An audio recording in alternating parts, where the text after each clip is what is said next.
Hello friends, welcome to my channel Dhanashree classes. आज आपण इथे सिंपल प्रेझेंट टेन्स याची काही मराठीची जी वाक्य आहेत ती आपण इंग्रजीमध्ये कशा पद्धतीने लिहायची ती इथे बघणार आहोत.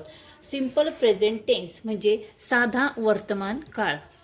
सिंपल म्हणजे साधा आणि प्रेझेंट टेन्स म्हणजे वर्तमान काळ. साध्या वर्तमान काळातील ही मराठीतील वाक्य आहे आणि ती आपल्याला इंग्रजीमध्ये लिहायची आहे. आता बघा, साध्या वर्तमान काळातलं मराठीचं वाक्य इंग्रजीमध्ये करताना आपण कोणतंही वाक्य मराठीचं इंग्रजीमध्ये करताना आपल्याला कर्ता हा अगोदर लिहायचा असतो. वाक्यामध्ये जो कर्ता असतो तो आपण अगोदर 1 नंबरला लिहिणार आहोत. मी हा काय झाला, कर्ता झाला म्हणजे नाउन. ठीक आहे. मी साठी आपण लिहिणार आहोत आय. कर्त्यानंतर नेहमी क्रियापद येतं. या वाक्यातील क्रियापद कोणतं आहे तर जाते.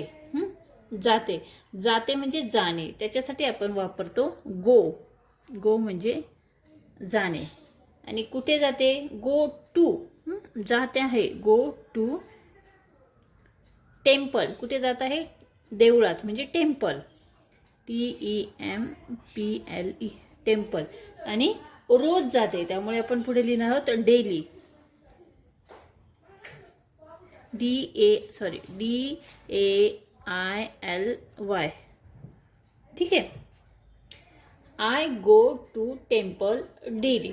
बघा, 1 नंबरला आपण काय लिहिलं, कर्ता लिहिला. ठीक आहे. त्यानंतर आला क्रियापद. क्रियापदानंतर आपल्याला पुढचं वाक्य इथे लिहायचं आहे. त्यानंतर आपण कुठे जातो तर देवळात जातो. हे आपण 3 नंबरला इथे घेतलं आणि रोज 4 नंबरला. ठीक आहे. अशा पद्धतीने वाक्याचा क्रम आपण अगोदर ठरवून घ्यायचा आणि मराठीचं वाक्य इंग्रजीमध्ये करायचं. पुढचं वाक्य बघा, धनु अभ्यास करत आहे. आता ह्या वाक्यामध्ये काय आहे, धनु अभ्यास करत आहे. कोण करत आहे तर धनु. आणि करणे. करणे त्याला आपण काय म्हणतो, स्टडीज. STUDIES. ठीक आहे. त्यानंतर पुढचं वाक्य आहे बघा, आम्ही त्याच्याबरोबर बोलत आहोत. आम्ही हे 1 नंबर लिहिणार. आम्हीसाठी आपण लिहिणार आहोत वी. बोलणे म्हणजे टॉक. TALK. वी टॉक त्याच्याबरोबर म्हणजे टू हिम. ठीक आहे, लक्षात आलं. त्यानंतर पुढचं वाक्य बघा, सूर्य पूर्वेला उगवतो.